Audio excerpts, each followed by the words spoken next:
Welcome back to 30 Days to Learn Photoshop. This is day 15, the Magic Wand tool, and my name is Ben Gribbin. In today's lesson, we're going to learn how to use the Magic Wand tool. So let's jump over to Photoshop and consider what the Magic Wand tool is. Now, the Magic Wand tool is under W, is the keyboard shortcut W. It's below the Quick Selection tool, and in essence, it's a way of selecting large areas of colour and areas of varying tones and being able to combine them and select them. So if we just click on the tool, click on an area we want to select, we can select that area, and then if we unlock the layer we can actually delete that, we can change the colour of it, we can do all kinds of things, and there's various options. One thing you will notice with all the tools within Photoshop, a lot of them do share options. So for example, the Magic Wand tool shares options with the marquee tools and the lasso tools. We can add multiple selections. It shares the tolerance with things like the paint bucket tool, because we can change how broadly it applies a selection.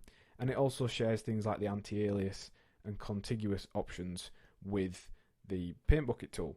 So it is quite handy. Once you start learning everything, you kind of get familiar with what different options and settings are for. So let's select this background of this colour. It's not all entirely one colour, but we can hopefully select basically all of this background. So we're going to click onto the area we want to first select. Then if we were to press this button up here, which is the Add to Selection button, alternatively we can press Shift and click. We can start adding additional areas, and you can see it's basically almost selected the entire thing. So if we were to delete that now, we'd be left with our object here and also some of the shaded darker areas, which we can then just go through, manually select and completely delete using the Magic Wand tool. Now once you get to an area such as that last one, if you notice, it actually deleted, or it would have done, it selected all of this image, and that's because we need to tweak the tolerance. So if we turn the tolerance down to 10, it will make it much more accurate when we're selecting colours. Now you will notice it's got pretty rough edges on this tool, and that's even with anti-alias on. If we were to turn this off, it would be even more noisy. You can see it looks like we've been using the dissolve blending option there.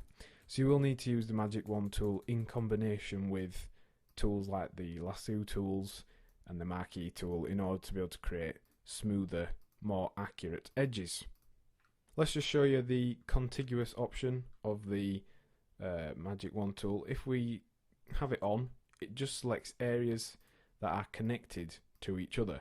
But as with the paint bucket tool, if we turn it off, it will then select multiple areas even if they're not connected. So for example, it will select all areas of this dark black colour here. So you can see all those areas are being selected even though technically they aren't connected. So that's why you use contiguous. And anti-alias just helps you refine your selection. So you can see that's an anti-alias selection, and that is without.